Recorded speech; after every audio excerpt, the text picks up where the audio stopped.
Assalamualaikum warahmatullahi wabarakatuh. Saya akan menjelaskan tentang mekanisme perdagangan pasar dan modal syariah. Pengertian pasar modal. Pasar modal adalah perdagangan instrumen keuangan jangka panjang antara lain dalam bentuk modal sendiri maupun utang, baik yang diterbitkan oleh pemerintah maupun perusahaan swasta. Sedangkan pasar modal syariah adalah tempat atau sarana bertemunya antara penjual dan pembeli instrumen keuangan syariah dalam berinteraksi yang berpedoman pada ajaran Islam dan menjauhi hal-hal yang dilarang seperti penggelapan dan penipuan. Ruang lingkup mekanisme perdagangan pasar modal syariah, yaitu saham syariah, obligasi dan suku di Bursa Efek Indonesia, derivatif di bursa, reksadana dan reksadana syariah. Yang pertama, saham syariah. Saham merupakan perpaduan sistem perkumpulan atau perserikatan modal dan harta kekayaan dengan kesepakatan bahwa untung rugi akan ditanggung bersama berdasarkan kesepakatan. Dalam istilah fikih, saham dikenal dengan istilah syirkah. Pemegang atau saham dalam syirkah disebut syarik. Kriteria saham emiten harus memenuhi prinsip dasar syariah, yaitu pertama, tidak terdapat unsur riba dan gharar. Kedua, bagi para emiten diharuskan untuk taat pada semua aturan syariah.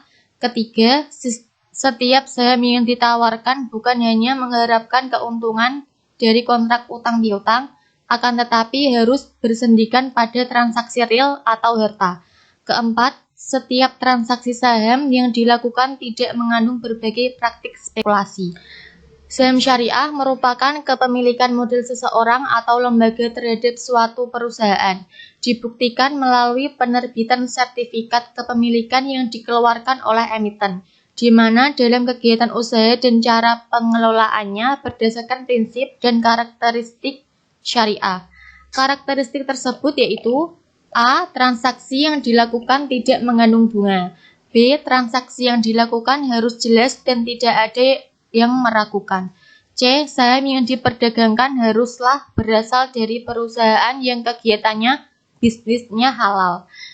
D. Transaksi yang dilakukan harus sesuai dengan etika dan moral, tidak boleh melakukan hal-hal seperti manipulasi pasar, praktik ilegal dalam dunia investasi atau insider trading dan lainnya.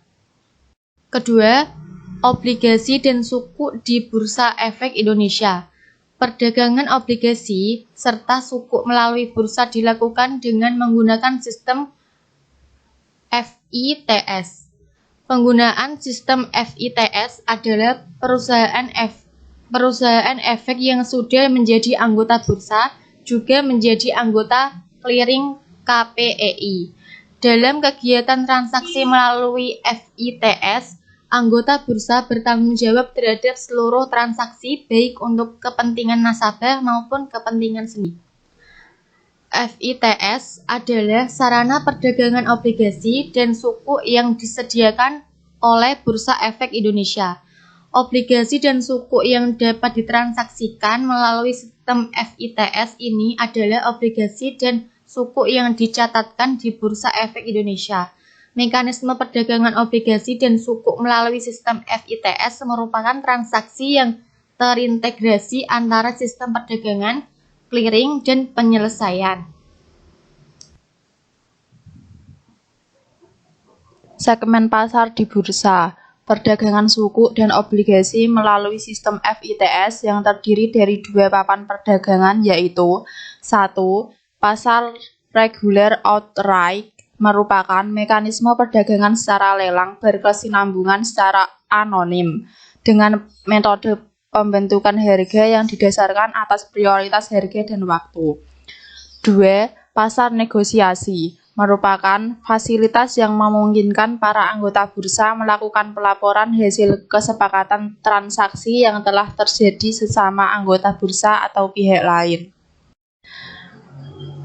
Perusahaan derivatif di bursa. Perdagangan produk derivatif dilakukan dengan menggunakan Jakarta Automated Trading System atau JATS. Pengguna sistem JATS adalah perusahaan efek yang sudah menjadi anggota bursa.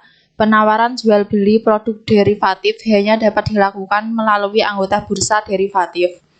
Pelaksanaan perdagangan produk derivatif yang dapat diperdagangkan di Bursa Efek Indonesia saat ini ada dua, yaitu KBIE LQ45 dan KBSUN. Reksadana syariah. Reksadana berarti kumpulan uang yang dipelihara bersama untuk suatu kepentingan. Tujuan utama reksadana adalah untuk mengumpulkan dana dari masyarakat pemodal sebagai pemilik dana yang kemudian akan dikelola oleh manajer investasi untuk diinvestasikan di pasar modal dan pasar uang. Contoh mekanisme perdagangan pasar modal syariah. Mekanisme transaksi di pasar modal syariah harus menghindari setiap kegiatan yang mengandung unsur ketidakpastian atau spekulasi. Inilah yang membedakan pasar modal syariah dengan pasar modal konvensional, di mana pasar modal konvensional spekulasi saham dapat dijadikan sebagai suatu cara untuk memperoleh keuntungan, walaupun pada kasus-kasus seperti insider trading dan manipulasi pasar. Adanya transaksi spekulatif pada pasar modal konvensional, serta pada umumnya muncul keinginan dari para pelaku agar harga saham terus meningkat, menyebabkan perkembangan harga saham lepas dari nilai intriksinya. Mekanisme yang digunakan dalam transaksi obligasi syariah tidak boleh menerapkan harga diskon atau harga premium yang biasa dilakukan pada obligasi konvensional. Al-hawalah atau pengalihan piutang dengan tanggungan bagi hasil menjadi prinsip transaksi dalam obligasi syariah, sehingga transaksi obligasi syariah hanya diperbolehkan pada harga nominal pelunasan jatuh tempo obligasi. Sedangkan dalam mekanisme transaksi reksadana syariah haruslah melalui penawaran yang dilakukan oleh manajer investasi kepada pembeli yang bersifat jangka pendek di pasar uang dan jangka panjang di pasar saham. Terima kasih, sekian penjelasan dari kami. Wassalamualaikum warahmatullahi wabarakatuh.